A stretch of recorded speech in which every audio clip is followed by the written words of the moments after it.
Federal government launches initiative to transform Nigeria into $1 trillion economy by 2030.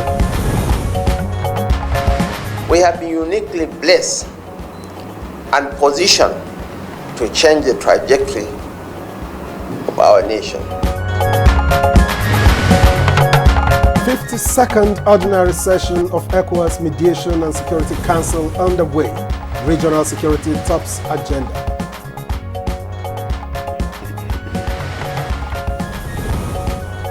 And Senate constitutes ad hoc committee to conduct holistic investigation of oil and gas industry. Even the issues of the act, the PIA, we must look back at the PIA. We have a right as a parliament. Don't we have the right? We have the right to look back and see whether the thing is working for us or not. On Good Morning Nigeria today, we shall take a look at increasing oil production in Nigeria.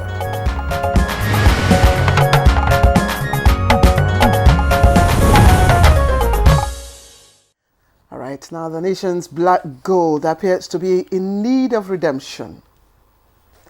Reports indicate that Nigeria is losing about 400,000 to 600,000 barrels of crude oil to oil theft and illegal bunkering. And that's estimated at 2.2 trillion naira as at 2023. Indeed, data from the Nigerian National Petroleum Company Limited, NNPCL, suggests Nigeria's oil production swings between 1.46 million barrels per day to about 1.7 million, while the latest data from the Upstream Petroleum Regulatory Commission revealed the country's daily oil production stands at 1.25 million barrels per day, and this is in spite of efforts at tackling pipeline vandalism and oil theft. Conflicting figures, Victor, and of course industry players are also not satisfied with those figures, and they insist that Nigeria's potential for crude oil production can extend to 2 million barrels per day if only insecurity is checked. And I mean, this is not the first time people are raising that concern, really. But that is why the NNPC Limited, that is, on Tuesday at the Oil and Gas Energy Week, declared a state of emergency on crude oil production. And according to it, it is going to war against oil production challenges. Now, the group managing director of NNPCL, Mele Kyari, maintains the war would enable NNPC and its partners to promptly overcome all identified challenges, create more effective and efficient production, and reduce delays in procurement processes.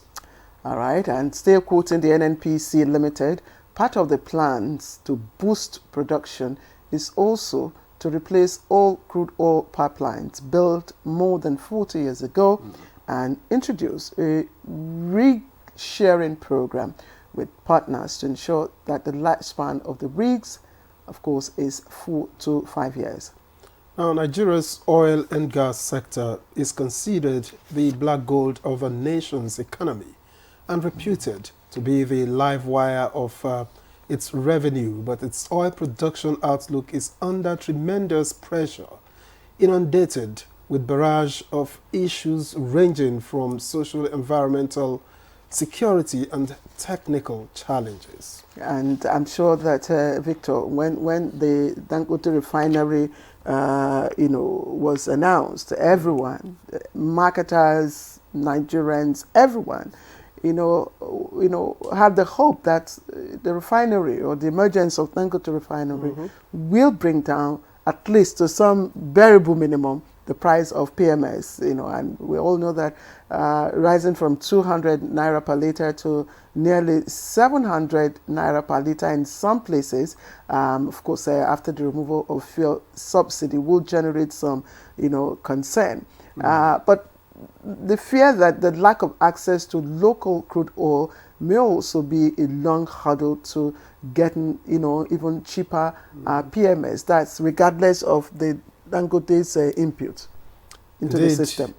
But the Dangote Industries Limited has another hurdle as it recently accused the International Oil Companies, IOCs, operating in Nigeria of undermining the operations and profit margins of Africa's largest refinery. By the way, also here is the largest single train refinery in the world, and they're asking for high premiums for domestically produced crude oil. All right, so, and the OPEC, that's the Organization of Petroleum Exporting Countries and Allies, have set Nigeria's crude oil production quota at 1.5 million barrels per day, that's MPBD, until December 2025. But Nigeria has continued to, put nothing less than 4 billion naira into reviving, our refineries. And of course, the gap still subsists, and that became evident in the conflicting figures of our production capacity that we just read out to you. And the question will persists: what can we do to shore up production level? And indeed, that's the precise question that the MD of the NNPC was asking. What can we do to shore up production level? And is Nigeria ready? Are we ready to really exceed, the expectations that, of course, meet our production quota or even exceed it, and, begin to derive the expectations that Nigeria, have been hoping for? And so today on Good Morning Nigeria, we will look at, issues around the stepping up of our oil production lately in Nigeria, or how we can increase our oil production capacity. And that's the thrust of our conversation this morning. I am Claire Adelabu Abdul Razak. Always we welcome you to the program, and we thank you for joining us. Victor? Well, you asked if we are ready, if we can achieve it. Well, I'll say all our dreams can come true if we have the courage to pursue them. And I'm quoting, I think, Walt Disney. Well, I'm Victor, so thank you for joining us. We are reaching you on the network service of the NTA. Newspaper review will come later, precisely after the news highlights from Olajide Bello. Good morning, Olajide. Good morning, Victor. Good morning, Claire. And the red and black actually complement each other. You guys are looking top-notch. Thank you. Good morning, Nigeria, and here is the morning news. The federal government has launched a new initiative to establish an operating model and framework for economic and financial inclusion to transform Nigeria into a $1 trillion economy by 2030. Vice President Kashim Shettima said the initiative symbolizes the commitment of the President Bola Ahmed Tinubu's administration to enhance financial and economic inclusion across Nigeria. This initiative to recognize the weight of your responsibility. We have been uniquely blessed and positioned to change the trajectory of our nation from a nation rich in potentials to reality. You have all been entrusted with the vital national assignment, and I have full confidence that you will bring your best efforts to ensure its success. The Senate has set up another committee to conduct a holistic investigation of the oil and gas industry. Among terms of reference of the committee, being chaired by Senate Leader Opeyemi Bamidele, are to check parameters used by NNPC Limited to examine shipments, direct sale, direct purchase arrangements, as well as timeline for completion of repair of government-owned refineries. Part of the investigation should be why one of our refineries is producing, but the market in Nigeria either is blocked, frustrated, or whatever. He has to go and sell it outside. No, it's that even the issues of the act, the PIA, we must look back at the PIA. We have a right as a parliament. Don't we have the right? We have the right to look back and see whether the thing is working for us or not. President Bola Tinubu has charged the executive and legislative arms of government to create more channels for Nigerians to voice their concerns and participate in policy formulation. This was his message to the Legislative Open Week organized by the House of Representatives.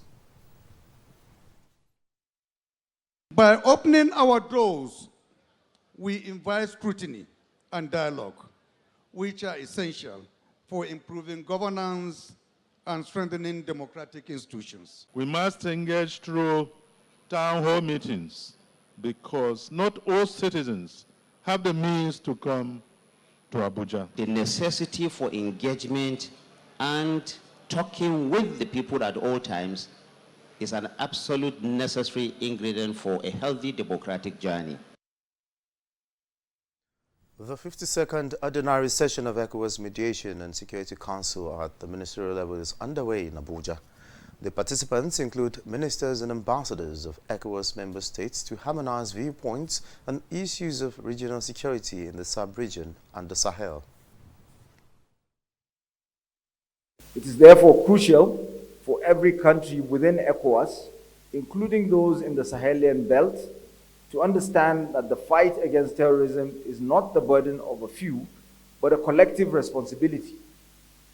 We must therefore remain united and demonstrate unvacillating commitment and resolve to safeguard the lives and futures of our citizens and community.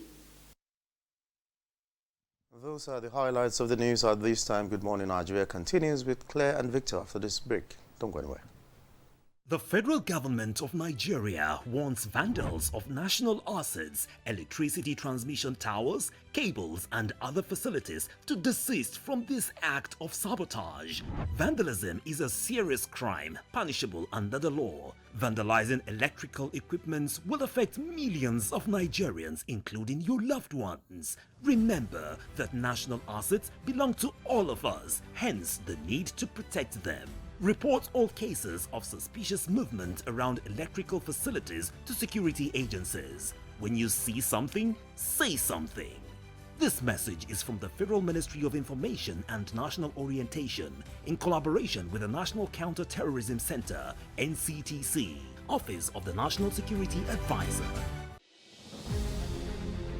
The Honorable Minister of Works, His Excellency Senator Nweze David Umahi, CON, cordially invites members of the public to the stakeholders' engagement on the Sokoto and Kebbi States 378-kilometer and Niger and Kwara State 313-kilometer segment of the 1,000-kilometer Sokoto Badagry Superhighway, as well as the Nasarawa, Kogi, Benue State and FCT 284-kilometer segment of the 477-kilometer Cross River Southeast North Central Apo Abuja Superhighway, scheduled as follows. For Sokoto and Kebbi State, Northwest Section, Wednesday 3rd of July 2024. Venue, State Banquet Hall, Benin Kebbi, Kebbi State. Time is 12 noon. For Niger and Kwara State, North Central Section, Thursday 4th of July 2024. Venue, State Banquet Hall, Ilorin, Kwara State. Time is 12 noon. For Nasarawa State, Kogi State, Benue State and FCT, North Central Section, Friday 5th of July 2024. Venue, Nasarawa State Exco Chambers. Invited guests include governors of concerned state, Senate and Federal House of Representative Committees on Works, Honorable Minister of Line Ministries, Emirs, Royal Fathers, professionals and technocrats, Nigerian Communication Commission and major telecommunication service providers, Nigerian Institute of Estate Surveyors and Valuers, Nigerian Society of Engineers, and other relevant stakeholders and media. We count on your cooperation in the renewed hope agenda of enhancing national connectivity and transportation flexibility for economic development. Please accept the esteemed regards of the Honorable Minister of Works, Announcer Yakubu Adam Kofamata, Permanent Secretary, Federal Ministry of Works. A good farmer is a craftsman of the highest order. It is said, great farmer, great nation. No farmer, no nation. Yes, let's set the ball rolling to build that great Nigeria where good food is in abundance, affordable and easily accessible. The Renewed Hope Initiative, RHI, an initiative of the First Lady of the Federal Republic of Nigeria, Senator Oluremi Tinubu, CON, is aligning with the vision and aspiration of the administration of President Bola Tinubu, GCFR, and is organizing the Every Home a Garden competition. The competition is under the scope of agriculture of the Renewed Hope Hope initiative. For the competition, women are encouraged to immediately plant a garden at home, such that the harvest can provide adequate food on their table and enough to give their neighbor. This competition is open to only women. She must be a first-time farmer. The garden must be in her home, and it is open to women in every state of the Federation and the FCT. Interested participants should do a 30-second video and a picture of the garden which indicates its location to the office of the first ladies of their various states. The winner of this competition will be announced in December 2024, and the winner of the competition goes home with 20 million naira. Women, join the train. Be part of the food revolution in Nigeria. What are you waiting for? Let's get to work. This message is by the Renewed Hope Initiative, RHI, an initiative of the First Lady of the Federal Republic of Nigeria, Senator Oluremi Tinubu, CON. We must all join hands to work hard so that we build a country for our grandchildren. My hope is that we develop as a nation where every citizen is given his due right. There is transparency, honesty, and integrity. Put the interests of this country first and foremost. Interest of Nigeria is being one nation, one people. The need, if I mean, to put things right, things that have gone wrong before, to try and put right, for this, for the love of country.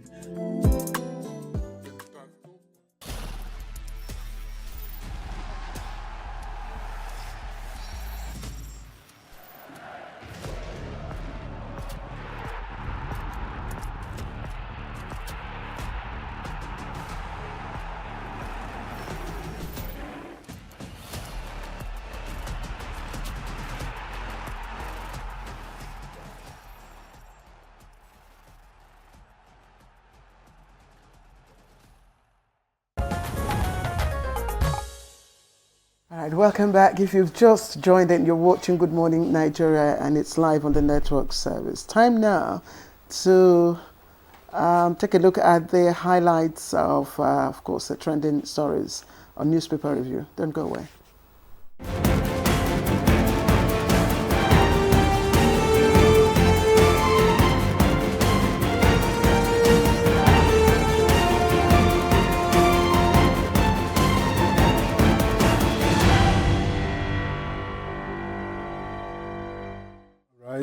And we're set for the newspaper review. Chukwudi Okoli-Ugbaja, who will do the honors, is here. Yeah. Good morning. How are you, Victor? Good morning. I'm all right.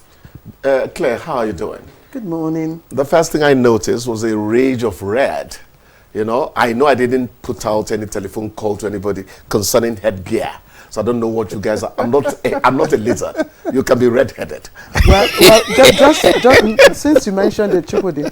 Yes. Since you mentioned it, actually, my wear this morning was deliberate. Okay. And it was just to appreciate a young man. We met yesterday, in one of our, meetings, with our GM. And the young man is in his probably late 20s or early 30s. And he identified us. His analysis of the mission and vision of NTA was impeccable. His understanding of the concept of Good Morning Nigeria was captivating. And I asked him, I said, young man, why aren't you distracted by the digital, platforms and all the other stations? And he said, because I know what I get, the substance I get by watching Good Morning Nigeria, and that he doesn't miss Good Morning Nigeria.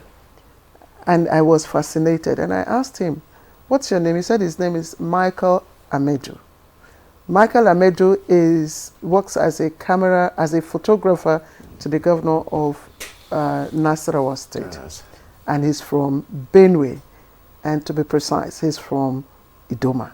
So I said to Michael this morning, I was going to be adorned in an Idoma outfit just to honor him. Claire, and so that's why I'm like this. Now, you just reeled this out. You don't know how much you have touched somebody's heart out there. And when we talk about human connection, people go for big things. Thanks for making this Boys' Day. Besides that, I want to express happiness that is within the industry. I would have been heartbroken if after analyzing all NTA stands for, he is not affiliated to the kind of work we do. In fact, he said his PA on strategic communications. Okay. Yes. You know, so that's and he chooses to run with the elders. Yes. I didn't know you could do that. I will now have to work towards fascinating you maybe more often. Let's get to the papers. That's okay. And I'll begin with the Nigerian Pilot. The screaming headline here reads, "Shameful East-West Road. Reps want contract revoked." And it has 4 riders. Reps ask Umahi to revoke East-West Road contract over poor execution. Say contractors. Rock Result Nigeria Limited has performed abysmally. That contract should be re-awarded to company with expertise, capacity. Express worry that East-West Road has been in a dilapidated state for years. Okay, and another story that I'll take to is NIMSI dismisses fake national ID cards, soon to unveil multi-purpose one. That story is on page 4. And okay, let me leave that for the Nigerian Pilot and head towards the Daily Sun. The Daily Sun leads with NEMA issues flooding alert in 31 states. Warns of high, moderate deluge. That's page 6. Again, Discos raise tariff from 206.80 per kilowatts to 209.5 kilowatts. I guess they're talking about band A, and you find that on page 23. At the bottom of the front page of the Daily Sun, petroleum producers raise the alarm on crude oil importation, say Nigeria may be unable to meet domestic refinery demand. That story is on page 25. And finally, for me on the Daily Sun, terrorist attacks. Senate identifies Lake Chad, Sambisa as Boko Haram hotspots. Urges security agencies to deploy modern technology. That one is on page 26, Claire. And the New Telegraph has a lot of interesting stories on the front page. I'll just quickly take them. But the lead story is Akpabio blames Goza's suicide attacks on security intelligence failure. Two riders on that page. And then we have just trending above that is Mr. President, Dogara, Mr. President saying Nigeria needs collective efforts to surmount challenges. The story is on page 2. Federal government launches initiative to transform Nigeria is also there. And then this one from EFCC, there are plans to instigate protest. Courts national uprising is on page 3. And there you have Lagos calls for calm as downpour floods Lagos. Oh, that was yesterday. Reps panel invites PAMSEC accused of sexual harassment by minister's aide is also there. Court orders closure of 2 firms linked to $9.6 billion PNID scam. It's also there. Southeast Caucus, NAS Caucus begs Tinubu to release Nnamdi Kanu, also trending on the front page. And so let me just quickly bring in Chukwudi Okoli-Igboaja. Chukwudi, I don't know which of these stories. Now let's start with the President of the Senate. Telling us what I believe is a known issue, failure of security intelligence. I was almost going to say, why hold it back? He was stating the obvious. The counting of that headline, really, I found it interesting. The Senate President is identifying. Those in the theater of operation already know what the issues are.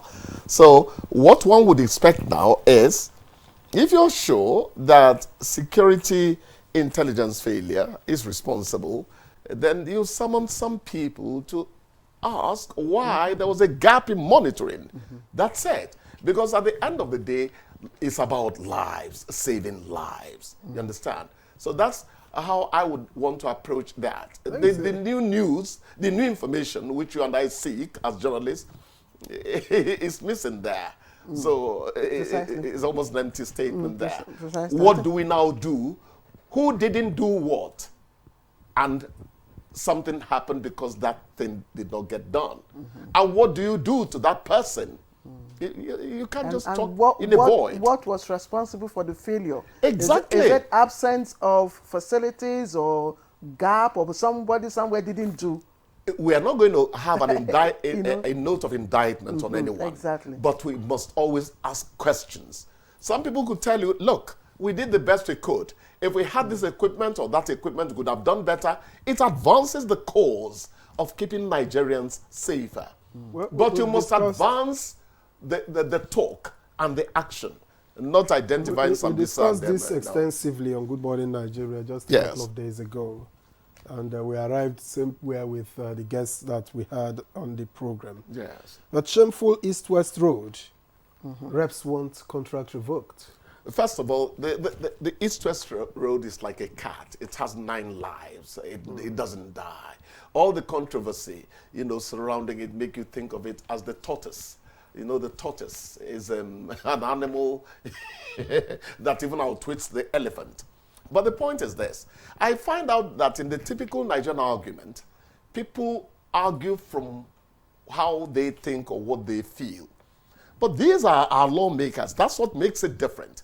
So what is their finding that has made them say, revoke it, give it to another person and all that? And you're talking to a Dave Umahi who just a few days ago revoked contract for, the road running from, Edo Access,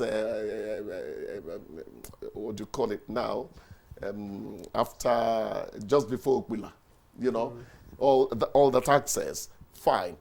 So it's not as if the minister is not prone to action concerning this. You're not telling him anything he's not used to. How do you now synergize concerning an East-West Road you think is not meeting the expectations of people who eventually be the users of the road? You must concretize the reason you want this done. When that becomes impeccable, nobody can fault it. For crying out loud, the minister if you read into the details, I'm sure you'll find the exactly. Yes. Okay. NEC hikes electricity tariff for Band A customers again from 206.80 kilowatts per hour to 209.50 kilowatts per hour for users in Band A category. It has come again. Maybe they are being rewarded for now having 24 hours. Because the minister, Adebayo, said there that actually Band A people are now enjoying 24 hours electricity. It has actually improved in my suburb. Villagers like me, we don't live in Abuja like you big guys. So, fine.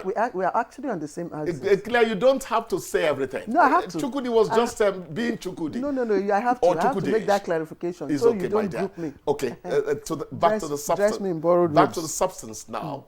I read that 1 trillion naira is budgeted for, handling power issues and all that. Then the minister observed that Nigerians spent 20 trillion naira on fuel and generators.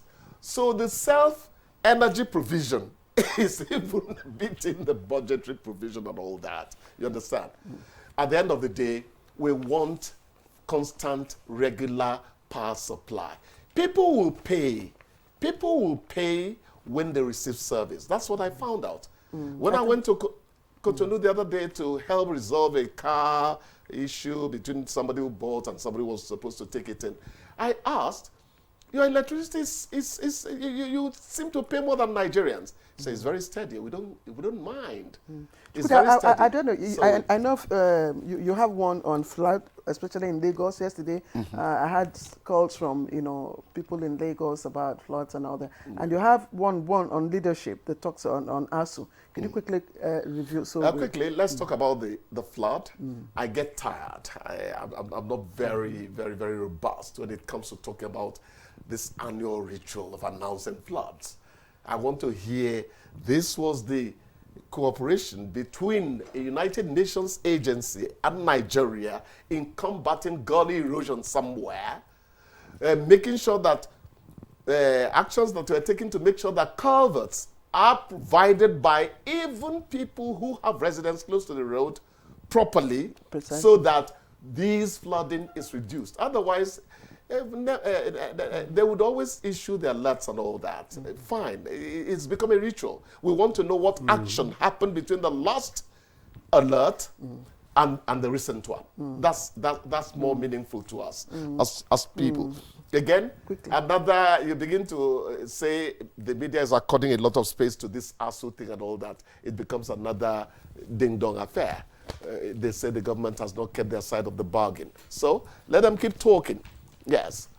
Forever? Well, you are making it headlines forever. So why would they not... All right, Chooks the boy. When did I stop calling you Chooks the boy? Because I'm now becoming a man.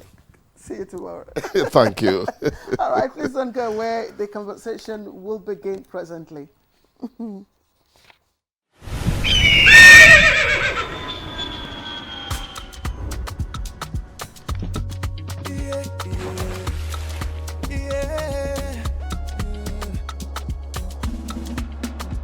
From the Atlantic across the savannah to the Sahara, we rise, a land of the free, we know they tire.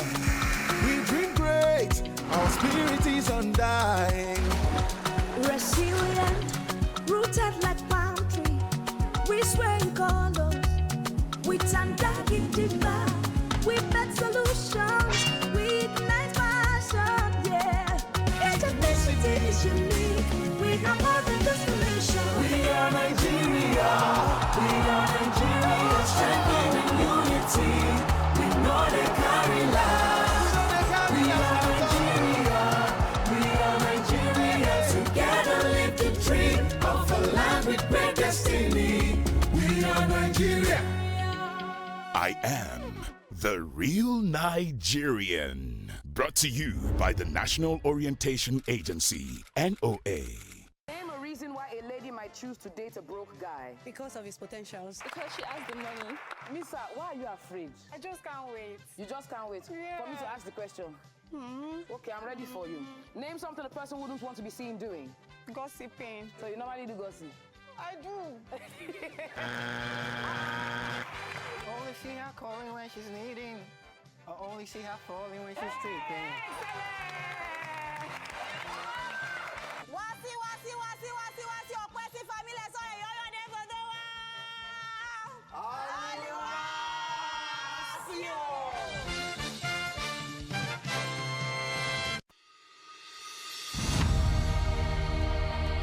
Nigeria means a lot to me.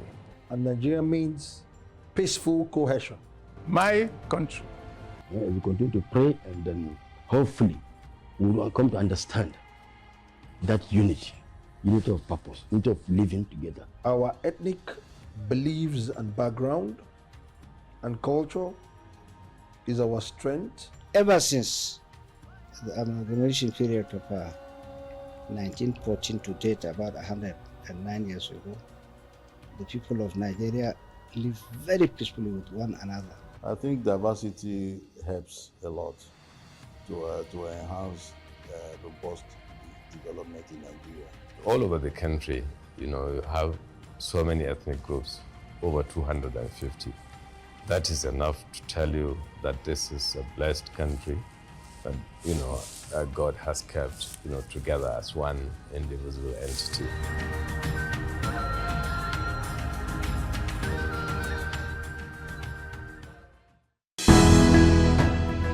The counsel of our fathers. I will urge and advise our younger generation to use talent and brain to sort out problems, not arms. Nigerian youths, let's build our nation together.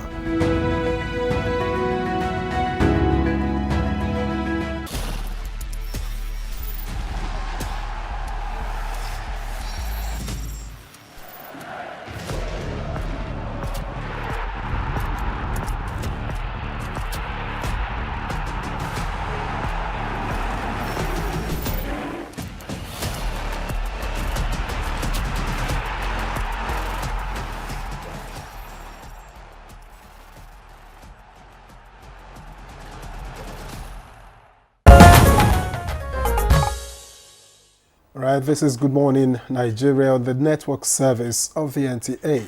To begin our conversation on increasing oil production in Nigeria, here is a background report by Oyeyemi Ajayi.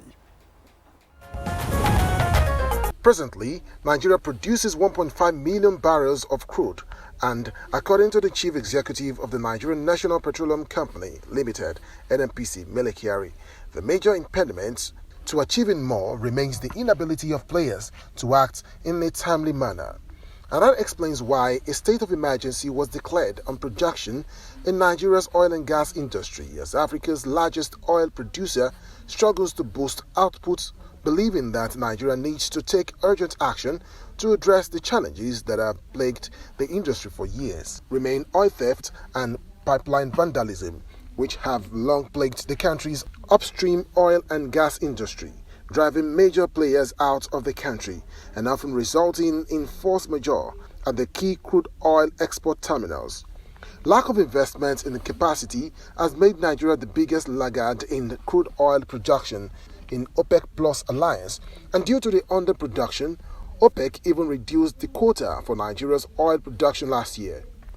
Now, with the state of emergency declared, it is believed that the war will help the country and its partners speedily clear all identified obstacles to effective and efficient production, such as delays in procurement processes, which have become the challenge in the industry. Part of the moves now to make is to replace all old crude oil pipelines built over 4 decades ago and also introduce a rig sharing program with its partners to ensure that production rigs stay in the country for between 4 to 5 years, which is the standard practice in most climes. And for the Chief Executive Officer of NNPC Limited, there is the need for all the players in the industry to collaborate towards reducing the cost of production and boosting production to target levels.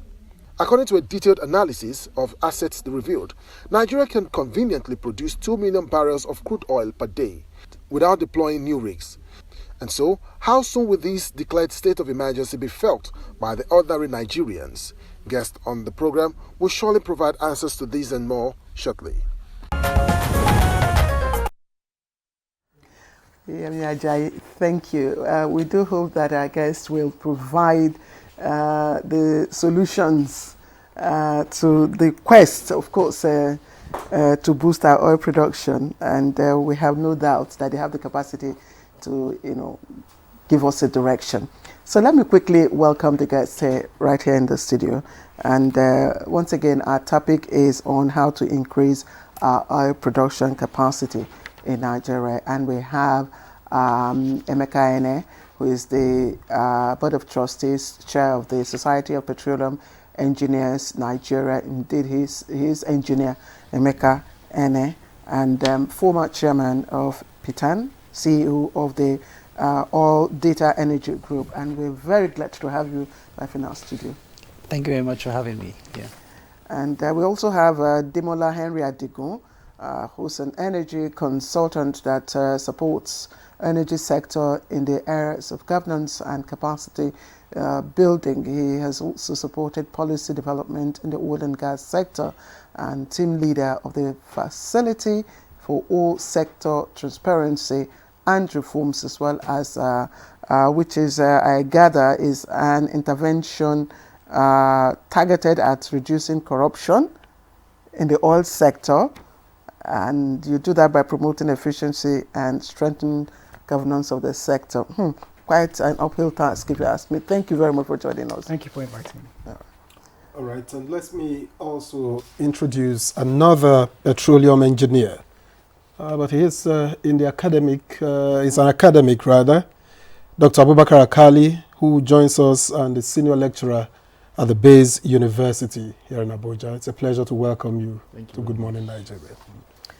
All right, let me start with Engineer, and this morning, Victor and I, were reading out numbers of, our production capacity at the moment. We have 1.7, million barrels per day. We've heard 1.5, but there's also a report that indicates we are still at 1.2. So maybe you will start by giving us maybe clarification if you do have. Where are we at the moment? Well, you know, the delivery of oil is a chain. So it depends on where you're measuring it. So usually you're going to have a disparity and a variance. The bottom line is that we're not producing what we should be producing. And I think this is what the GCEO was alluding to. Potentially we should be producing more. Whether it is 1.5, 1.2 or 1.7, we are not producing what we should be producing. That's at least at 2 points. Beyond Over 2 points. I mean, you've hit it before. We're not there where we were before many years ago. That is the bottom line. And so when we get fixated on numbers, where we have to ask ourselves, where are we measuring? What are we measuring in the first place? But we tend to lose sight of the big picture. What is the whole purpose of this measurement? We are not performing optimally. We are not growing. Is our production capacity, is it increasing? Are we recording any increment as at now? Well, you know, again, it depends on where you're measuring, what you're measuring. Yeah, OPEC has given us a 1.5 benchmark, and at times we are below that. At times we are above that. But everybody in the industry recognizes that we are not producing potentially what we should be producing. At the wellhead, we have certain production levels that are being measured. At the terminals, it's a different situation. The infrastructure is aging, so there are, of course, pipeline losses. There are other losses that are undocumented losses. And ultimately, what matters is the market. The market is not receiving what we're supposed to receive. So we don't know what we are producing. That's what I get from you. We don't have uniform data. We don't have one data that will say, okay, this is as at today, as at second quarter 2024. This is what we're producing. Is that it, Engineer Nene? So that we can can't take that word from my mouth, because the thing is, it depends on where you're measuring it. If you go to the operator, he has his own production figures. When you aggregate them, right, they may not add up. 1 + 1 is 2. But if you have 1 + 1 and you're getting a different number, then you begin to worry. It's the same thing we are saying. But when you emphasize that it depends on where you are measuring from, yes. Should that cause the kind of disparity that we have? We're not talking about 1 or 2 or 100. We're talking about hundreds of thousands in difference. Maybe we are asking the wrong question. And you see, it's when you start to count your pennies, when you start looking at your change, the period of say, okay, just keep the change. These days, you count your change. Why? Because there's an underlying economic desire to count all the numbers. So today, it's important that our production targets or deliverables are higher than what they have been, simply because we have an urgent need to grow our economy. Okay, Mr. Adigun, this is our story this morning, and I'm not just reading. Nigeria National Petroleum Corporation (NNPC) Limited suggests Nigeria's oil production swings between 1.46 million barrels per day to about 1.7 million. And from what has been circulating in the media all through yesterday and all that, this was attributed to the MD of NNP, that's Mele Kyari himself, indicating an increase in our oil production capacity. How do you read what is happening? It's a funny state. So there's capacity, which is what you can. Mm-hmm. Then there's actual, what you are. Mm-hmm. Then there's what the market receives, which is actually what really matters most. So Okay. if you can say you're producing 2 million barrels per day, you can claim 2.3 million barrels per day, but you're not producing them to go into the air. You're producing for a market. The purpose of the crude oil business is to sell, and you have to make revenue for it for Nigeria. Now, if you're producing 1.5 or 1.6 or 1.7, and the market is only getting 1.25, then what you are producing for the market is actually 1.25. So that's taking away the ambiguity of the way the figures are presented. Mm-hmm. So I can say, look, Nigeria has the capacity to produce this number of horsepower, but what does it actually bring out? So the capacity is different. And again, it's part of the problems we have when we have NNPC Limited being the person giving us the figures. Okay. Things haven't changed. the purpose of the PIA was to ensure that the regulatory capacity was strengthened, and then NPC moves out of the way, becomes a commercial company. Now, it's not Mr. Kiari should tell us this. It should be Komalafe telling us what the production figures are. He's the regulator. That is where the numbers should be. He has the overview of what we are producing. And this is the key concept of what has impeded the sector. When you have roles that are not clearly defined, I mean, the law is defined clearly, but in the performance of the roles, I was watching yesterday about a state of emergency, and I'm thinking, no, it's not your role. You're a commercial operator. You're not the minister, you're not policy. You do your business. Get an MPC working, get profit, make a profit making. The minister or the ministers, as they are now, don't talk about policies. They have the overview of sector. They talk about the state of emergency. The regulator, which is both NUPRC in terms of crude oil production, talks about, okay, what we need to do to strengthen delivery. You do your work as a commercial entity. But these are the legacy problems where part of the reasons why Nigeria's production has stifled. I must say that I heard Ejia Komalafe saying the rig count has increased. So the rig count now is 34 from 10, from 7.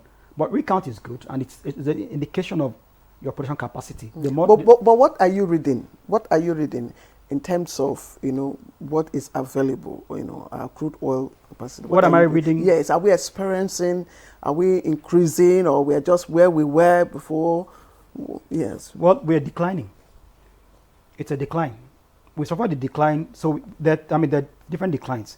There's decline in production, which can be occasioned by many things. Crude oil prices not being as high as they were before. There was a time in Nigeria, we had 73 rigs in Nigeria. There was a time we had 8, there was a time we had 6. And rig counts are an indicator of how much crude you're producing, because it's rigs that produce crude. And you're exploring or mining, so that's what happens. But so we're declining. But I heard yesterday that we're now 34, which means there might be growth, but it hasn't got to the market yet. So what gets to the market has not improved. Maybe there's increasing oil thefts. Maybe there's increasing vandalism on the pipelines. Maybe there's increasing leakages. I'm saying some maybes. But what the market is getting is not improving. All right, thank you very much. Let me get Dr. Akali involved in this. Clearly, at least I think we can agree on something, that Nigeria is not performing to its capacity when it comes to oil production. We have a capacity of 2.2, but we don't get there. Now, many have attributed this to crude oil theft. And this has been for as long as I can remember.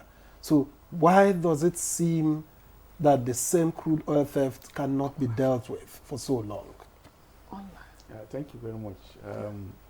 I think, for me, to be honest, Nigeria can potentially produce more than 2.2 per day. I think I'm being very ambitious here. I think Nigeria can potentially produce 4 million barrels per day, if you ask me, with the right, infrastructure, with the right, framework. The problem is that, we allow these issues to, persist for too long. And I think the right commitment, the right political will has not been applied. Now, as you rightly mentioned, the major problem for me, to oil production is, the violence in the Niger Delta, is the oil theft, much more than even the cane infrastructure, because if you're talking of the cane infrastructure, you're talking of the pipelines, these are actually equipment that you can even establish their service life. You can establish the service life of a pipeline. Yes. So the problem is more to do with the violence in the Niger Delta. It's more to do with the oil theft. What have the authorities done to the oil theft menace? The NNPC, COO talked about state of emergency. Okay, that's good. At least it's a wake-up call, to say, look, there is a problem. But how do we fight this war? You see, for me, I see no reason why oil theft should not be declared as terrorism in Nigeria. For me, if we are really committed to giving these investors, the right confidence, Oil thieves should be declared terrorists. Absolutely. You see, a bandit or a conventional terrorist targets individuals. The oil thief actually targets the whole nation. And this is an issue that could potentially bring down the whole country. So there should be a legislation on this. Our legislators, our federal legislators, even the executive itself, talks about oil theft. This is the major problem. It amounts to begging the question if we should continue to go in cycles, declaring a state of emergency, declaring war. How do we fight this war?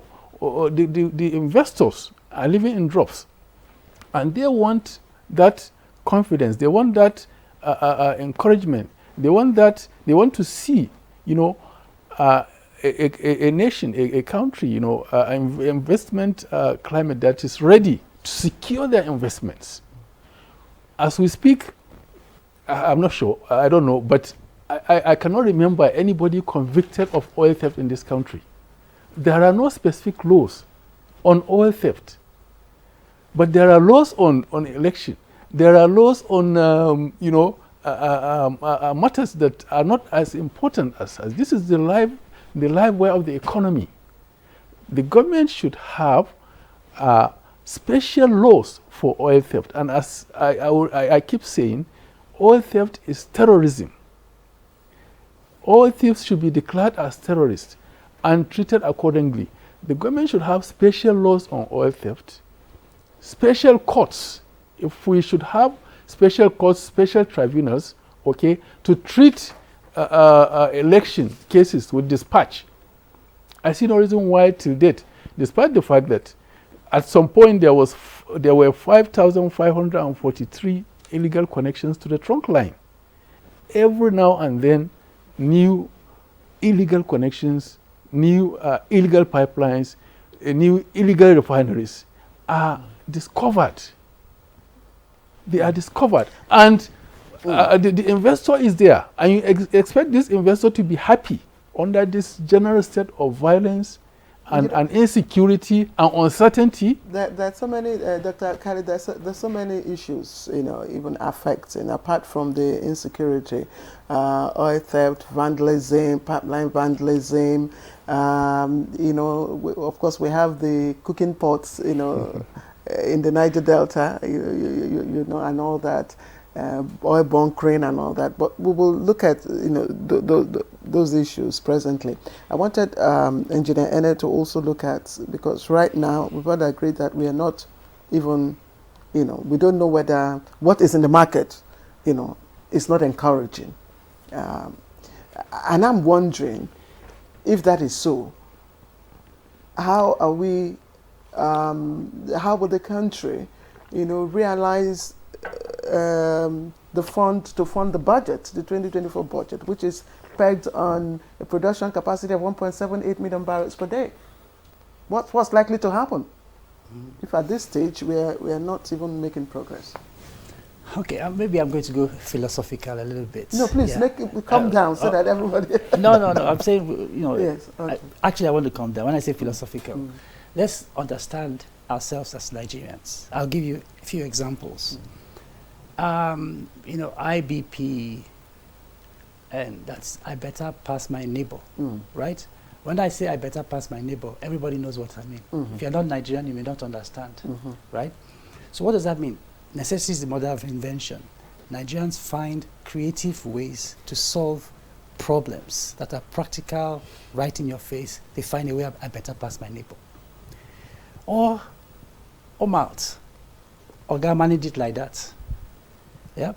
So we find ways to survive in less than the best conditions, less than perfect conditions. We find a way around it. Yeah. Or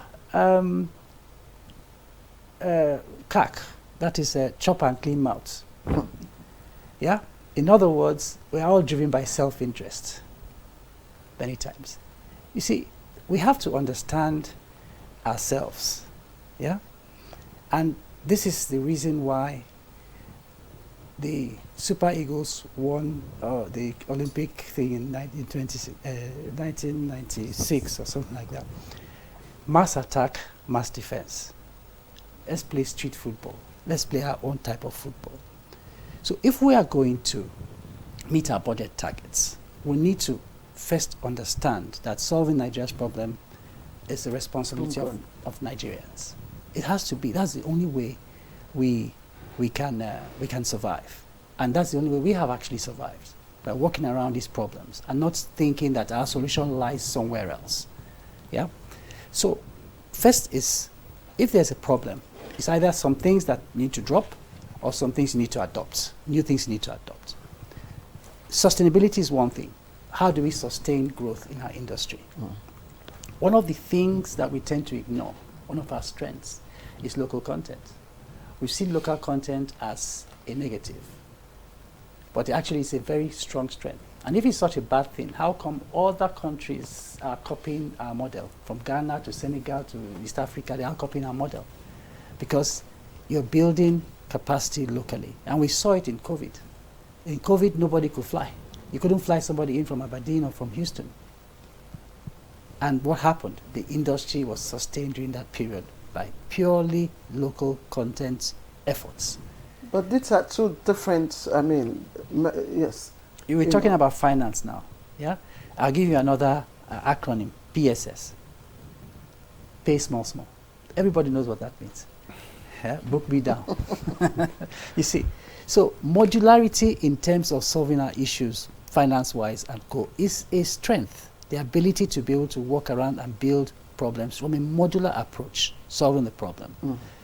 If you look across the oil and gas industry, for example, you know, we look at the PMS thing, people are talking about gas now, trying to use gas as a means for locomotion and all these things. Understand one thing, sustainability is key. Local content is a strength. Nigerian companies are all over the place. Nigerians are working in Saudi Aramco, helping them increase their production, right? And they are being treated like illegal children back home. So we need to understand that local content is actually a strength. And in other words, there's an announcement for a production war room. Local players, both from the independent producers, from PETAN, the local content group, we need to all be together to set production targets, challenge the process. And I can tell you that production will increase. That's sustainability. What happens to Nigeria's membership? If you set your own target, is it going to be at par with the OPEC? Because OPEC has already given us a target of 1.5. The potential, you don't need to drill new wells. The thing is that we're in a declining business. The moment you start producing a reservoir, it starts to decline on you. You didn't put the oil there, but think about it as even it's in a tank. The moment you start sucking the oil from that tank and you're not putting any new oil in, the level will start to reduce. So we're in a declining business. So you need to keep working it. We all got up this morning, we took our bath, we brushed our teeth, and for those who are not fasting, well, you ate some food. If you're not sustaining your business is going to decline faster. You will decline, you deteriorate faster if you're not eating. It's the same principle. But how for do? Again, it's another acronym if you like, yeah? We have what it takes to sustain and grow our production internally. If you look at the last marginal bid round, yeah, the players, the first marginal bid round, a lot of operators went across the world trying to raise money. I can tell you that 90% of the companies that went to production sourced the money locally and the expertise locally. I can tell you that. All the major marginal field players. So therefore they formed the IPPG. So our solution lies internally. Sustainability is very key. Security of supply is another thing. And that's linked to socio-economic impact. The distinguished professor did what he said. But if you've lived and worked in the Niger Delta, you know that the situation is more complex. There's a feeling of entitlement. And you can even argue that it is right. That the people have some quote-unquote rights. There's honor among thieves. So the truth of the matter is that if you drive from Nembe, or you can't drive, you go by boats, by canoe, from Nembe to Kolama, all across Agay, all those areas. It has not changed in 50 years, 70 years. They are producing oil. What do you want the person to do? The truth of the matter is that they feel quite right. I know an operator now discovered that around his field there were like 8 illegal refineries. What did he do? He didn't bring in the people to go and destroy. He came and discussed with them. And they said that it was costing them 88 million, 10 million naira to set up the business. And so he started negotiating with them to see how he can convert them into part of his workforce, rather than burn and kill. When you burn and kill, they just relocate to somewhere else. Why? Because that's their only means of sustenance. And that's what's happening. Yeah. Perfect. Well, when you say entitlement, yes, but it hasn't changed in 50 years, 70 years. That's because even what is being taken by force is not going to the people, it's going to a few private pockets. And so that doesn't even give us a solution. But in any case, I do know that the PIA, came about and eventually made it to presidential assent because, it was intended to solve some of these problems. So, Mr. Adigun, I don't know if the PIA has done us that favor. Only yesterday, or 2 days ago, the President of the Senate hinted that, perhaps we are going to tinker with it if it's not serving its purpose. The thing is, the PIA, there's no perfect law in the world. So laws are not perfect. Laws need to be evolved, yeah. As things happen, and the laws go around policy changes in Nigeria. So if the policies are changing, then the PIA might be reviewed. But the PIA by itself, it's a very well-written document. It's not the perfect bullet to Nigeria's problem, but the challenge is implementation. It hasn't been well implemented. A lot of provisions in the PIA are being ignored. The purpose of the investment, 21 years to get the PIA, 21 years, millions of naira and dollars and such. Then we get the PIA out, and then we dump it somewhere, right? And go back to default habits, which is the biggest problem. And I was talking about something which the PIA tried to address, what you said as well, those communities, lack of benefits to those communities. The PIA said, okay, money is coming, there's derivation, we can see the effects. And when you go to some communities in Niger Delta, you find out the only house that have tin roofs are people involved in illegal oil bunkering. Now, the PIA said, okay, part of your revenue, keep aside through a community trust fund for those communities. So bypassing the states and the government, direct to the community. Now it's new. A lot of companies have set up their own trust funds. I know at least about 8 or 9 of the trust funds. So again, that will be implemented would allow the community benefit from oil. Because again, it's not oil theft is not only a function of people wanting to steal. There are economic issues as well. There's degradation and there's impact. Again, like you said correctly, if you steal oil, it doesn't go to the community. It goes to the people doing it and it supports militancy and other issues. But again, you must not take away from the fact that people there as well are captive by the problem of Nigerian state. So the PIA is a good document. Before we start reviewing it, maybe we should implement it properly first. Now, when implement properly, one of the things I like to say is this. The PIA had 3 concepts. Set out the policy direction of Nigeria, set out who has the agenda, set out the laws implementing, and the fiscal framework. Now, the fiscal framework is good. It's one of the best you can see anywhere in the world. Fiscal framework is why people decide to invest. And right now, Nigeria is one of the best fiscal framework compared to any nation. So why are they still not coming in? Because the fiscals are generous, and why are they pulling out? Well, they decided to pull out years ago, before your PIA came out. But for new investors and the patrons, it's a good area. Gas. This government has done very well on gas. This government has done quite well on gas. And gas is growing in expansion. But last point I had to say was this. The budget, which you mentioned, I always wonder how they set 1.7 million barrels per day, or the figures. You want to do your budget setting, you do historical facts. If you've never done 1.7, 1.8 in 7 years, on what basis did you say 1.7 million barrels per day? It's an object designed to fail. And that's where the fault comes in. You know what you can do based on your average over past 7-8 years is 1.2. Then you set a budget of 1.7. And then the irony of it is that 1.2 is not all for Nigeria, which is another thing that happens. If you do 1.2 million barrels per day, yours as a country is probably about 720,000 barrels, because other people that put money in the business will take their own oil as well. I mean, the PSCs, the joint ventures, the service contracts, so it's not all of yours. So there's a problem in that budget framework. Then the third factor is this, which is why I support Engineer's point. Why are you producing crude for sales? Why? For every barrel of crude you sell out of the country, you lose over $1,000 in terms of value addition. Why don't you produce crude for development locally?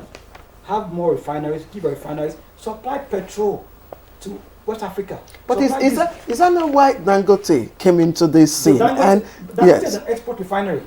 I think people forget that fact. And I always tell people again, I say it regularly. Dangote is an export-free zone. If Nigeria is buying from Dangote, we are importing.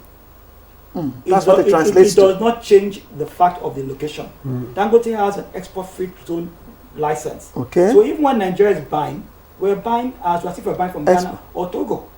So is that what it is? That's what it is. That's one thing people forget in the fact. So it being localized in Nigeria physically, it does not mean regulatory-wise. It's all that.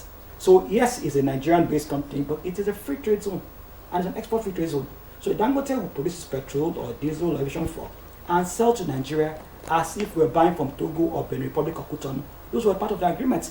Because otherwise, refineries are not that great returns. 1.1, 1.2, 0.9. It's not a very great investment. It's a marginal business. So he needed that guarantee to ensure that, well, if you're not buying, right now, it's market, and he will tell you that himself. It's not Nigeria. He's selling to Europe. The aviation fuel has been to Europe. Who will sell petrol to Nigeria when petrol in Nigeria is 700, 600 naira? And when it is 1718 everywhere, it's $1 internationally. They're selling to Nigeria at 50 cents.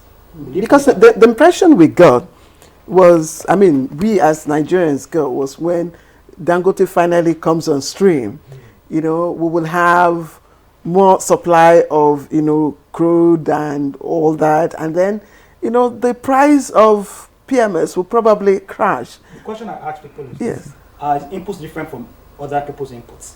If I sell yam in Lagos and I sell yam in Calabar, is it not the same yam I'm using? He's going to buy crude. He's bought 6.5 million barrels from America in dollars. But the private sector input is quite different from the refineries that are being managed by government. No, it's not this. It doesn't work that way. Huh? In fact, Nigerian refineries, in true sense of the word, are one of the most profitable to operate anywhere in the world. And I'm talking anecdotal. I'm talking reality. The refineries margins in Nigeria are very, very high. But the point is this: the product of product prices are determined by two factors: international market prices and your foreign exchange. So if you're producing, if Dangote takes crude at $80 per barrel, puts it in the refinery, how is it going to sell it at 300 naira per liter? How is it going to sell it at international prices? It's going to sell it at the part it can price. Look, a refinery doesn't make money anymore when crude goes beyond $70. It starts making a loss. So it's a marginal business. It's very thin. So people's expression should be dampened, and that's face reality. He will sell at the prices that are competitive, but they cannot be less than the prices that he produces them. He will not subsidize production. He's still going to buy the crude. He hasn't got the crude from Nigeria so far. Unless Nigeria sells crude to him in Naira. Now, if you sell the crude to him in Naira, where do you get a foreign exchange from? All right. And I don't know. Recently, Dr. Kali, we read of appeals, from Dangote, of what the IOCs, the impacts that the IOCs are trying to frustrate his efforts and all that, and he's had to, import crude and all that. So I'm just wondering, are IOCs also part of our problem, part of the problem in this chain? Yeah, well, I think it's something to do with competition. They are actually being, competitive. I'm not justifying it, because if you are operating, in a country, you have to go by the laws and regulations of that country. But also, on the other hand, it actually tells you the weaknesses in our regulatory system. Okay, as much as possible, the regulatory agencies should be able to shield Dangote, from these problems. But the fact is, the IOCs are actually... when you say shield, can you expand? Yeah, shield. What I mean by shield is that, you see, there are laws here. There are laws. There are laws regarding, production. There are laws regarding export. And as a matter of fact, you see, based on the OPEC quota, which is 1.5. That 1.5 does not even include your, your local, your domestic consumption. Yes, it is outside your domestic consumption. If you can produce, 2 million per day, okay, you can actually take that 500,000 for your domestic consumption, and then the 1.5 will be your OPEC requirement, OPEC quota. Okay, so even in that light, the regulatory agencies can actually ensure that Dangote is, is free from this shackles of competition from the IOCs. The fact is that it's a very weak regulatory, system in the industry, such that the IOCs can now play, at their own game. But to be honest, also the fact is that Dangote, cannot fully rely on supply from the NNPC. He cannot rely on supply from the NNPC, and this is actually a part of the problem, because if you look at it, you see, NNPC, Dangote is saying NNPC is not actually giving him the supply that he requires, and he's now moving abroad, to establish new frontiers of supply, and you can't blame him on that. The fact is, for the NNPC, you would expect that at least, they should be able to guarantee the 445, even the 650,000 barrels, possibly, because the NNPC was operating the DSDP, isn't it? The direct sales, direct purchase agreement. Now, that direct sales under that DSDP, the NNPC was using 445,000 barrels to swap for the 64 million estimated, okay, 64 million liters estimated PMS, requirement, okay, domestic consumption requirement. Now, last year, the DSDP was stopped, isn't it? The DSDP was stopped last year. It was stopped, okay? So where is the 445 that the NNPC was using to swap for 64 million liters of PMS? Where is the 445? So what I'm getting from, there is a tying of NNPC in this regard. There's a linking of NNPC. Yeah, these are the sheets I was talking about. So is there is NNPC complicit? Because NNPC also this is the has, sheet I was talking about. Yes. NNPC cannot ensure the supply, the crude supply that Dangote needs. This is part of the sheets I was talking about. And this is what actually causes further altercations, okay, between Dangote and the IOCs. Yes. Okay. So if the NNPC can ensure supply, that's the sheet I was talking about. If the NNPC can ensure the supply, the crude supply that Dangote requires, okay, that will bring some stability in the industry. Where is the 445? I keep asking. The DSDP 445,000 barrels of crude oil, because the DSDP was scrapped. So you will expect that NNPC will now convert that 445 to Dangote. Okay, let's put you, Mr. Adigun, you're laughing before I know Victor wants to. Mr. Adigun, is NNPC complicit? Again, because we understand there is a partnership between the NNPC and the IOC in all of this. Let's be truthful about it. The IOC frustrating me was pure propaganda by Dangote. That's not true. It's impossible. This is being real. We can play. So it's pure propaganda? It's pure. It's pure and utter propaganda. Nigeria operates under 4 major agreements. The PSC right now is the biggest where we get crude. Of every PSC agreement right now, the declining take is from the IOCs. The government gets 90% of crude production. This is how it works. The PSC at the beginning you get high. As it emerges, you get lower and lower. Where we are now, the PSC contracts, Nigeria gets 90 to 95% of crude produce. On the joint ventures, it's the same thing. Now, the reason why joint ventures are scattered is because the NNPC can't meet its own cash obligations. So NNPC gets to the crude. Of 1.2 million barrels produced in Nigeria today, 850,000 goes to NNPC. So who is not giving Dangote crude?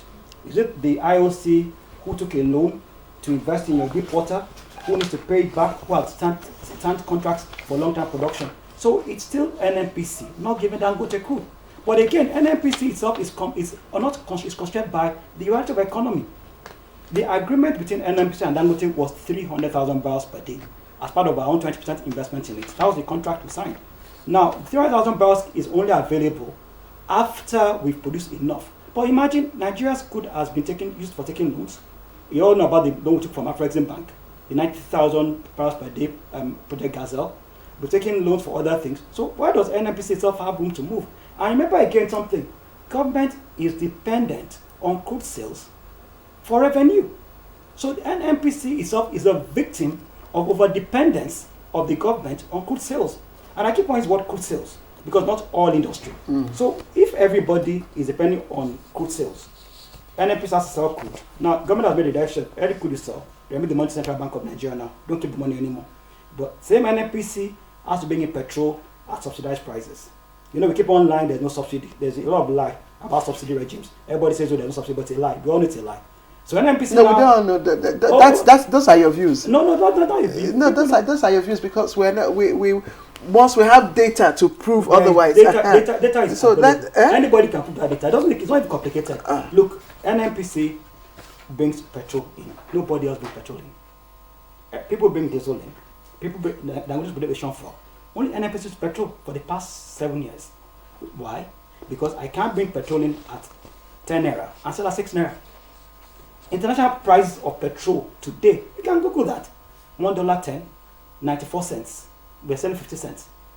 That's subsidy now. I mean, why? I mean, you've seen now, in the next few months, if you're not careful, there might be queues again, because the cargo sellers selling to NNPC are not selling anymore because they haven't got their money. So NNPC is burdened by the responsibility of the Nigerian state. And that's one of the things the PI tried to do, to unburden it and free from the burden the Nigerian state has put on it. It's a victim of poor regulation, poor economic governance, and a victim of its own success in the past. So everybody is NNPC. Anything NNPC. NNPC should pay for that. Where's NNPC going to get the money from? All right. We've talked a lot about NNPC. Where we're getting it wrong. Yeah, but where do we go from here? Engineer EE, I'm borrowing a leaf from you now. Where do you go from here? That's a good one. Well, one thing is this, is again going inwards, is that we need to understand, again, coming from the engineering, pure petroleum engineering perspective, is that we are in a declining reserve. How do we boost our production at minimum cost? First, increase the pie so that we can all share. The pie is shrinking, then there's pressure everywhere. Yeah, good. So, you know, when you produce oil, you are only producing probably 30% of what is actually there. Yep. So when you say I have 100 million barrels in my reservoir, you're only going to produce 30 million barrels. The 70 million barrels are lost. So technology to optimize our production, yeah, existing production, starting with the independent producers, yeah. The first thing we need to do is to have standardization. Good. Yeah, standardization. That is, in other words, when you go to Total, go to Shell, go to ExxonMobil, you see there are multiple standards for the same solution. All of them have different pipelines. Interconnectivity of production doesn't happen because everybody has projects, has a budget, submits it to NAPIMS or NIMS, and then it goes that way. So the actual cost, overall cost, is high.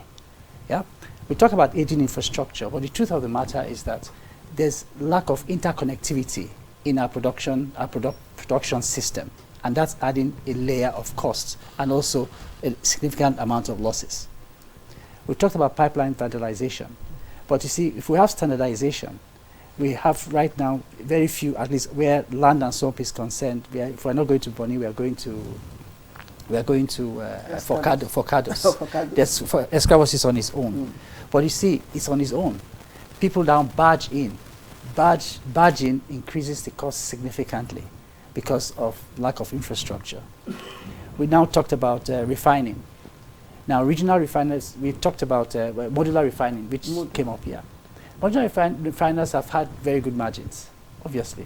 You put in the small modular refinery or topping plant right in the middle of your production. You're not going to transport the crude far and go near. So regionally, you should be able to satisfy the demand, the local demand, because you minimize the long-range transportation. So my point is that we need to deal with the problem from both ends of the spectrum. But even the modular refineries we hear are not producing crude.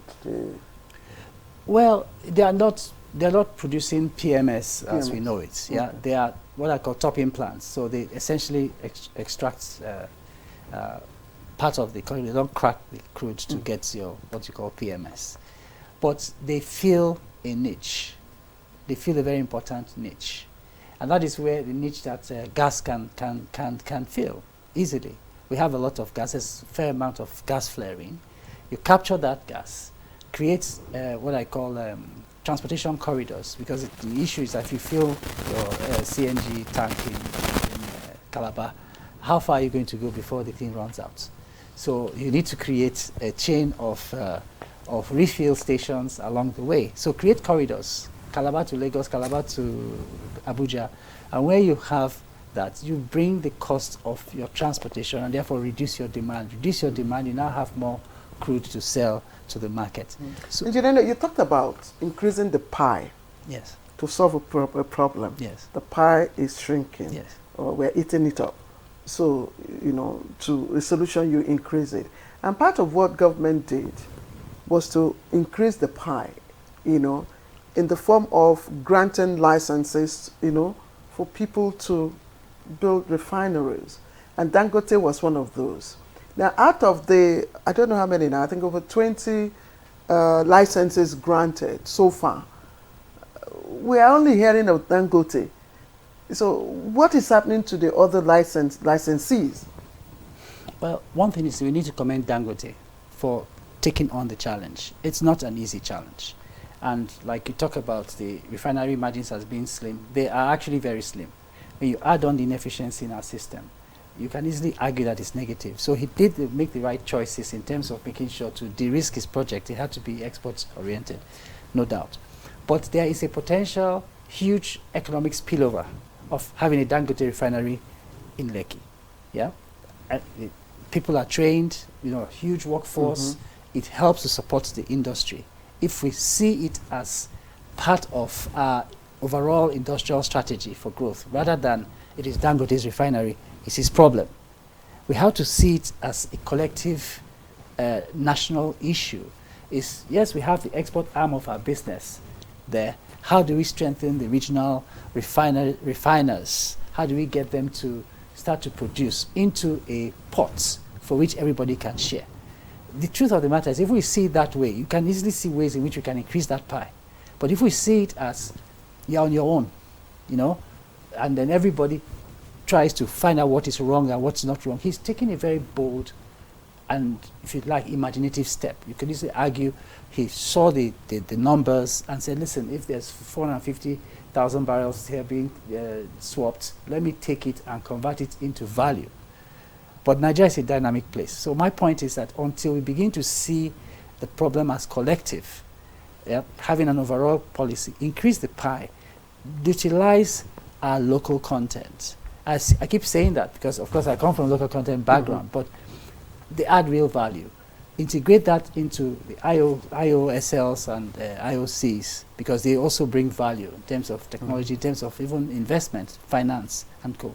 Create modularity in gas, modularity in refining, and integrate that into a national system. We will solve the problem on the short term, and then we'll have sustainability.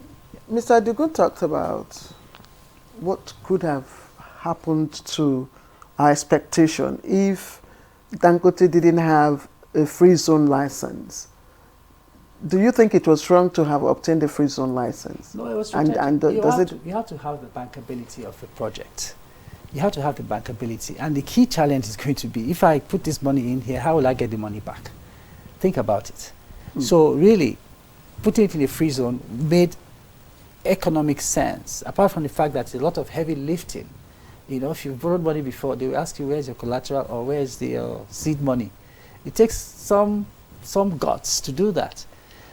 Now, but if we put that within the context of the overall industrial strategy, oil industry strategy, then we can see the value add of that refinery and see how it cascades into the rest of our economy. It's very important that we do that. But if we isolate these things, then we're always going to be back into the chop and clean mouth approach, which is everybody's self-interest, you know, and collectively we don't make that much impact. That's true. As a nation, all I want to do is to fuel my car and move from point A to point B. Yeah, and whether the petrol comes from Dangote or comes from a local refinery, it's irrelevant. Yeah. All right, let me ask Dr. Alkali, is there a chance that industry regulators can collectively, confront the challenges and opportunities just to shape the energy landscape? Yeah, thank you very much. I think regulation is key. It's important, and that even brings us to this question of the sense of entitlement, which was mentioned on this in this program this morning. I think because there is very weak regulation, there is an overhype of this sense of entitlement. You see, this sense of entitlement is part of the reasons why the industry is declining and is not what it should be. Okay, it cannot be justified. Okay, first, the law is not on the side of that sense of entitlement, because because oil is found in my backyard doesn't mean I own that oil. It doesn't. I actually studied in Scotland and I lived for some time in Aberdeen, but I've never had Aberdonian claiming that sense of entitlement. Aberdeen is the closest city actually to the North Sea side of the UK, where oil is found. Okay, that's where oil is found. Oil, on the UK side of the North Sea, but you cannot hear an Aberdonian or a Scottish claiming that this oil belongs to me. So, because we have weak regulation, that is why this sense of entitlement has now, started as militancy, and from that militancy, it now, blossomed into oil theft, and general insecurity. And here we are, losing about 3 million barrels of crude oil per day to that violence. Yes, as I said, Nigeria can potentially make 4 million, but here we are at 1 million, at 1.2. Okay, so the rest are being lost because of that violence, because of that sense of entitlement. So the regulators have to step up. Okay, there is, apart from the PIA, okay, which clearly, had the host community fund about 3%, isn't it? They were even asking for it to be increased to 5%. 3% host community fund. You also have the CSR, corporate social responsibility, from the companies. All these are going there. And the more they go, apart from even that, you have the Niger Delta Development Commission. You have the Ministry of Niger Delta Affairs. You have the Derivation Fund. My friend here said is going is being mismanaged. Okay? It's being mismanaged. This money does not go to the people. There are instances where a company in the Niger Delta will come to say, look, I want to do my CSR. I want to build a bridge. The leaders there will tell them, the chief there will tell the company, look, don't build any bridge. Just give me the money because I know what my people want. You see, so that is not helping the industry.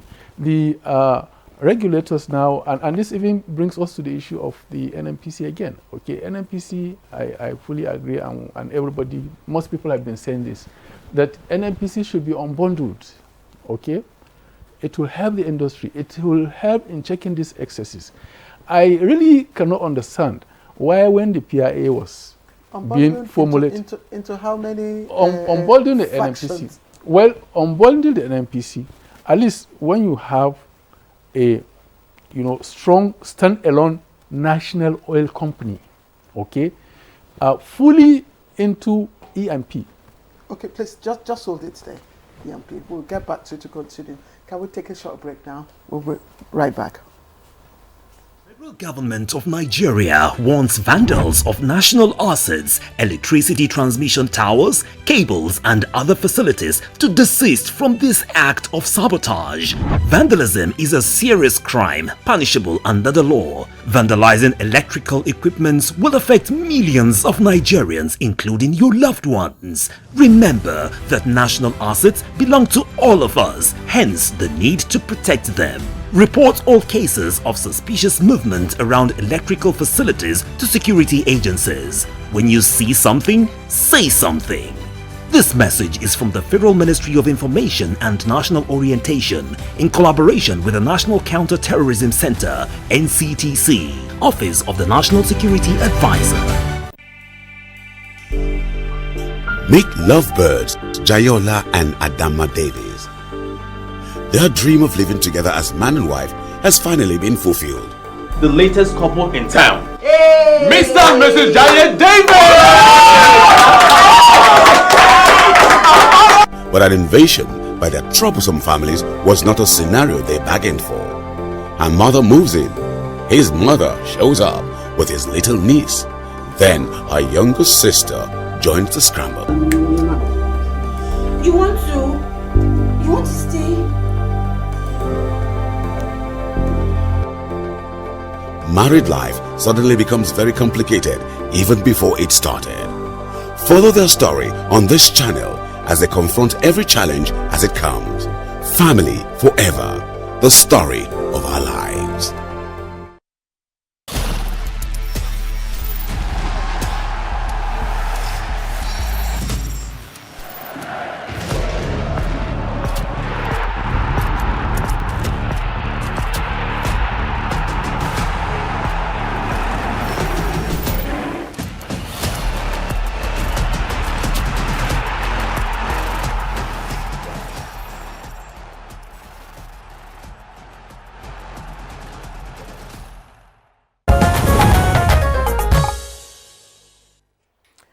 All right, welcome back to the program. Good morning, Nigeria. And I'll just allow Dr. Akali to continue, with his response. That's what I was saying. When you have a strong national oil company, purely into E&P, okay, now NNPC operates basically as a joint venture management company, if you ask me honestly, because almost all the fields are on joint venture.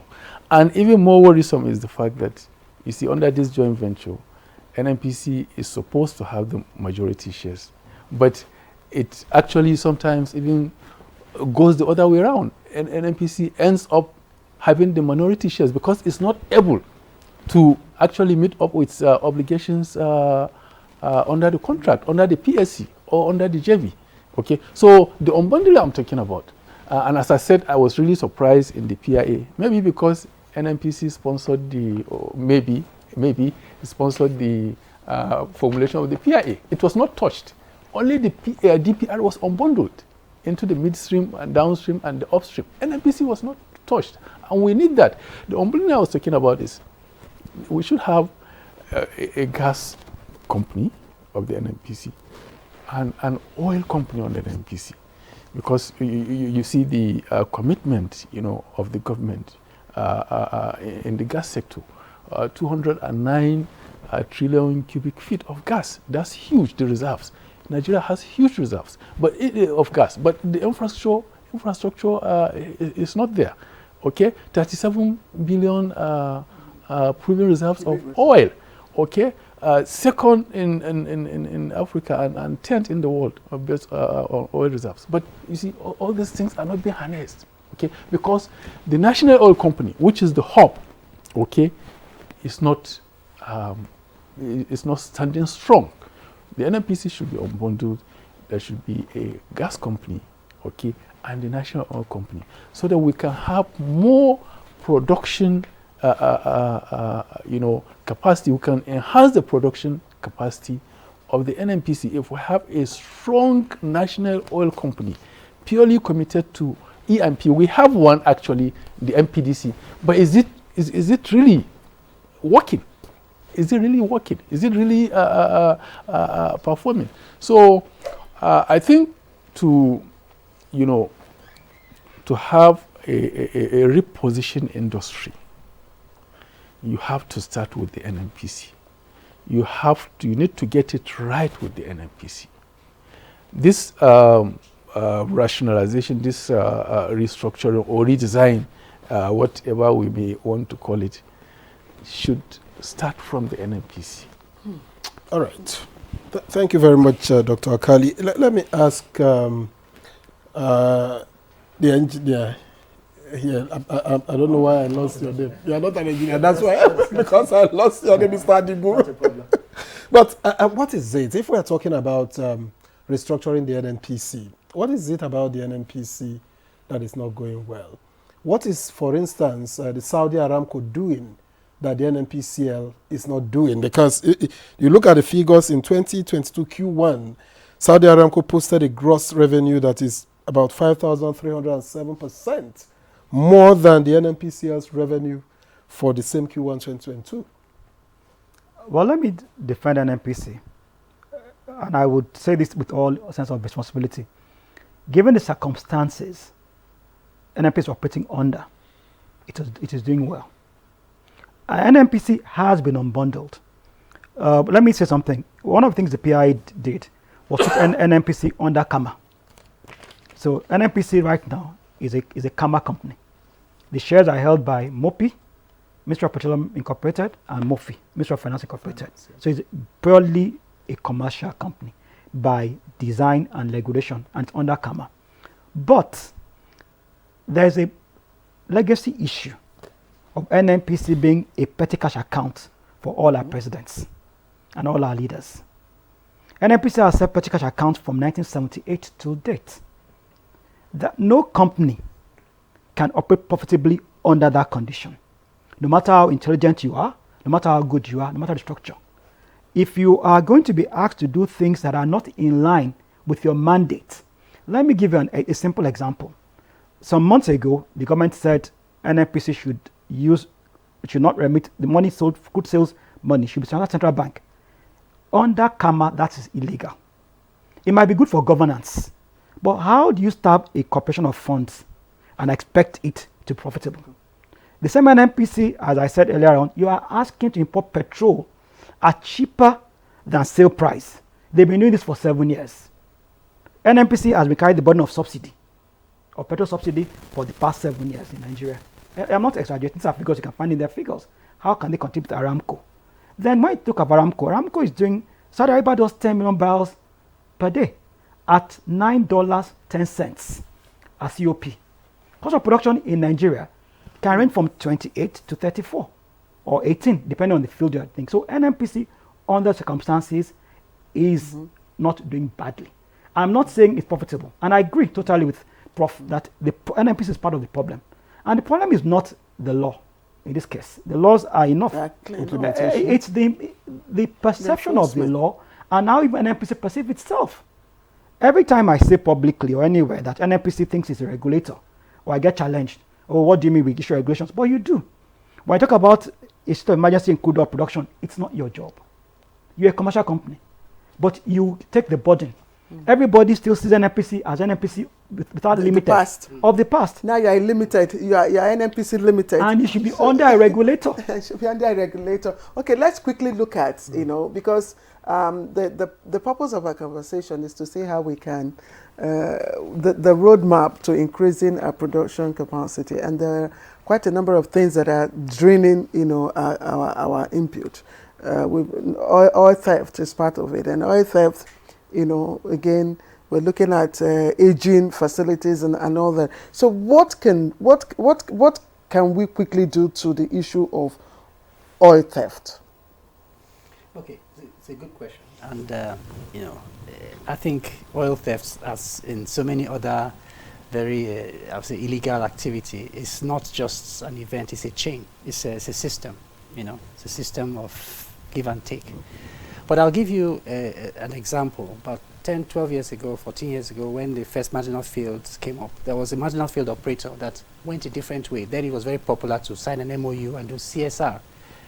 And this marginal field company said, you know what, let's do a trust fund. Yeah. Now, it took about 3 to 5 days of engagement with the community. They brought all the levels of the community, all the stakeholders, from market women and co, to a room in a hotel, and they spent almost a week convincing them that the trust fund was going to benefit them more than a cash and carry business. You see, where you just build a town hall and co. They resisted it, but eventually they signed the agreement. Now, I tell you that operator has had no shutdown. No single shutdown in 14 or 15 years, not one. There is a trust fund. They created a company for the community. The youths are there. There's competitive bidding, and when the last time I know they were opening, cutting tape, yeah. The number of projects that have come up. The community has street lights, has tarred roads, has schools, it's amazing. Now, at the time that this company was signed this agreement, all the other operators in the neighborhood called this company and said, don't do it, you're going to create problem, it's going to be blah, blah, blah, blah, blah, blah, blah, blah, blah. But today, there are no issues. There is a conflict resolution committee populated by the thing. There's an independent judge, retired judge, who is the chairman of the trust fund. The money goes at source into that account. When the PIA was passed, the community came, that was the first protest they came. Please, leave us with our trust fund. Because what they were getting from the trust fund was better, more defined than what was in the PIA. So invariably, yes, that addressed the issue of thieving of our oil. Why? Because when there's less oil produced, their money reduces in their trust fund. So when anybody tries to bunker, the community is the one who take responsibility. They take ownership of that. That is it. But is that really happening? Because the individuals who do this look at what comes to them. They don't care about the trust fund. You see, we're all from the village. Yeah. Let's face it. So even if you're in town, you're from the village. You know what it means. There is a communal psyche that will stop these things from coming. Mm-hmm. When the people who bunker come to a particular area, you know the first thing they do? They bring rice, milk, and drop it in the village square. It's an economic force. It's not, they don't go, you say they go and take for themselves. They don't. They help to spread the local economy. They give food. They help to sustain. So the community gives them cover. This is the thing. The community gives them cover to do what they're doing. So have they stopped giving cover since the trust fund was set up? No, my point is this, is that the community knows the individuals who are involved in this thing. They tell them, please avoid this area. Why? Because the money will reduce if they bunker. If they shut down, the trust fund shuts down. So there's a collective ownership of that. Of and whether Victor, the point you're trying to say is, I mean, at least it reduces to the barest minimum. Yeah. The issue of oil theft within that. You want to worry that the figures haven't increased. That's the principle of the host community. That's right. That's what we adopted into the PIA. What he said, I know the company is talking about, and he's not exaggerating. You see, the point about the theft in Niger Delta is not based on one issue alone. Yes. But the socio-economic issues, which is the biggest issue. I went to one community. I was telling them about dangers of crude thefts and about using crude for things.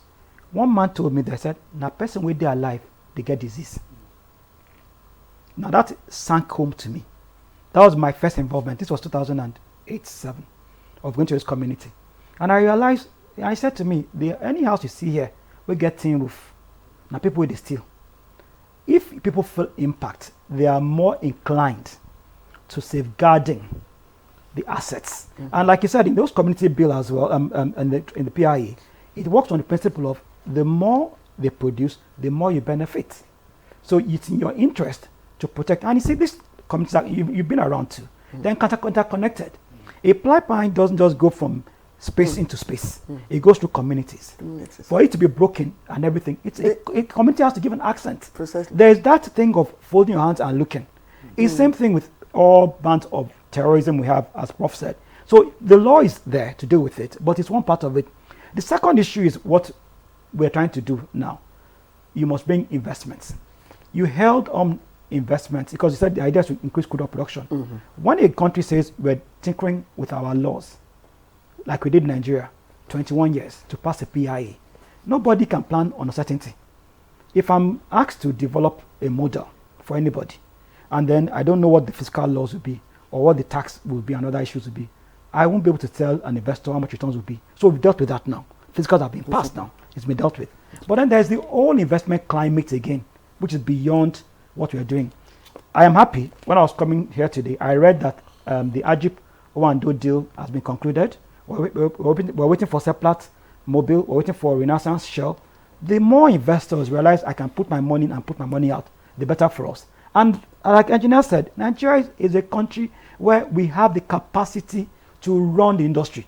What we don't have, it might be the finance, but capacity in terms of technology, capacity in terms of production, we have all that locally. So the more local people get into the space, the more people divest. I don't worry about that.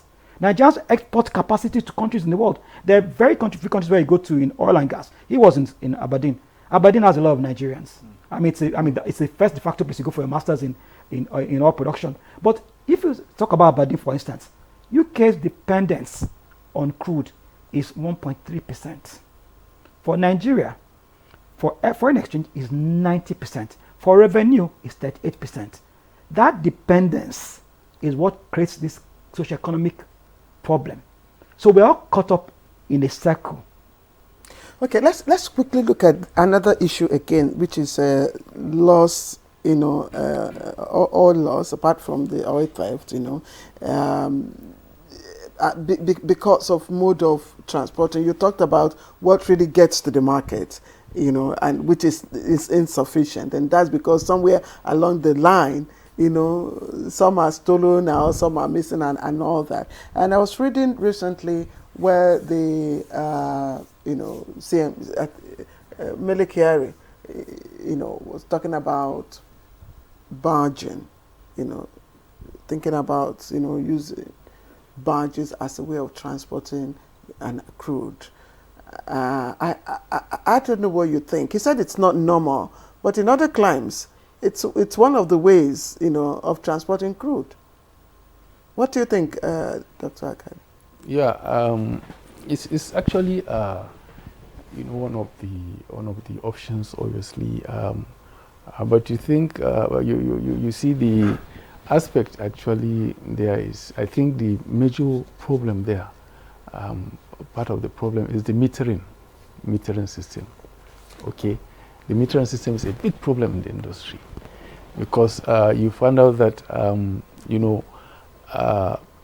you have actually staff, you have the regulators, representatives, at the wellhead, but you actually find out that what comes out, the recorded production is not consistent. It's not actually what is produced. Okay, so there is a very big problem with the metering system, and I think that is one area that the country is shortchanged, if you like, by these operators. Okay, so and apart from that, also you see, as I said, most of the fields are actually operated under PSCs, under joint ventures.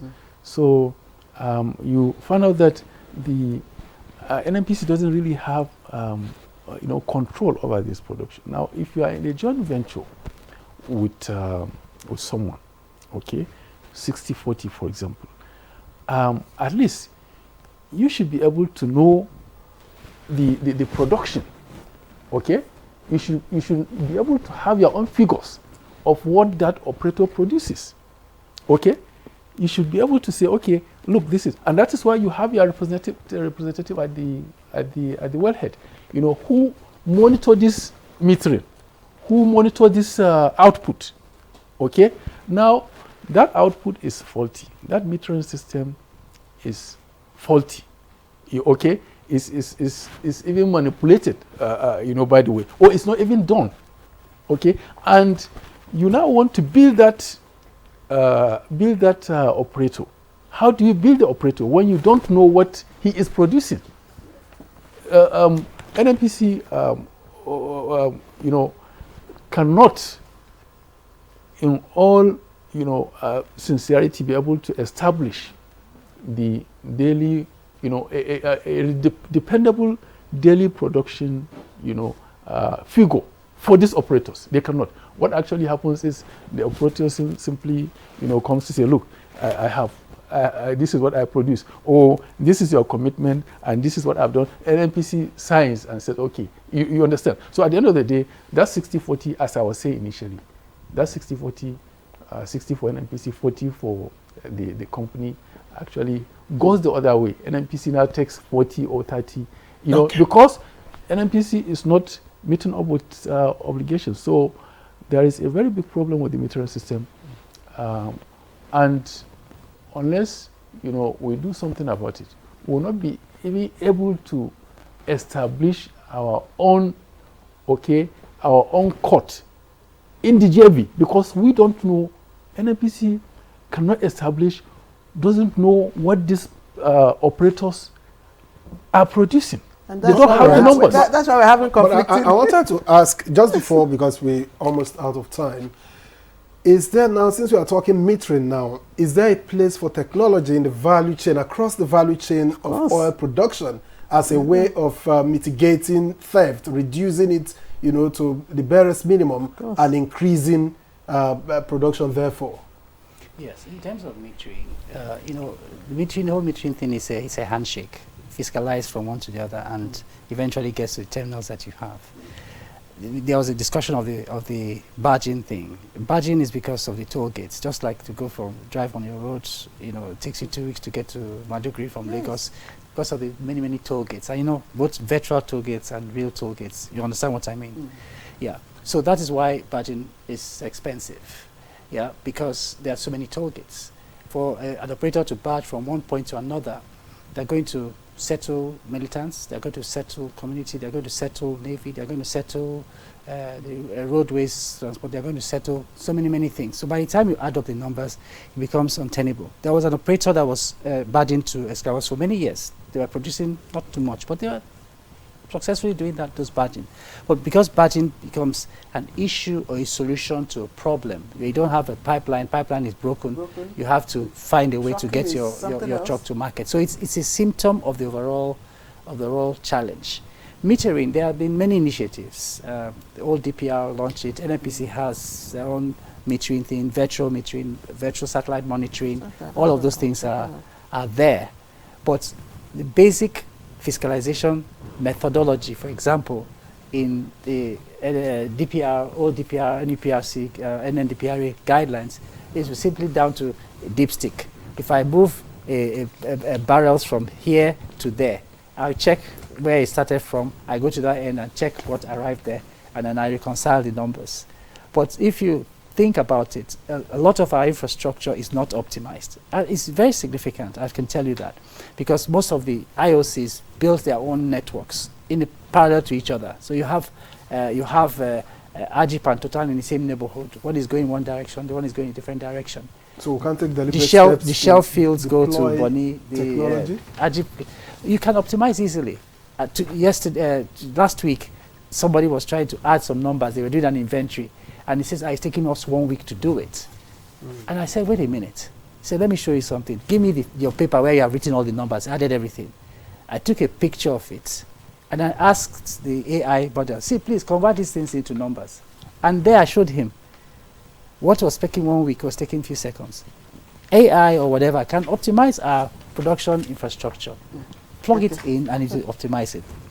All right. I think it's a fine place to leave the conversation. But this conversation never really ends, because the issues keep staring us in the face. For today, well, let me thank you, Engineer Emeka Ene, who is BOT Chair of the Society of Petroleum Engineers of Nigeria, and former Chairman of PITAN and CEO of the Oil Data Energy Group. We thank you very much for coming on Good Morning Nigeria. Thank you for having me. Thanks. Let me also thank Mr. Ademola Henry Adigun, an energy consultant that supports the energy sector in the areas of governance and capacity building. And has supported quite a number in terms of policy development in the oil and gas sector. We thank you. Thank you for your time and thoughts. Thank you very much.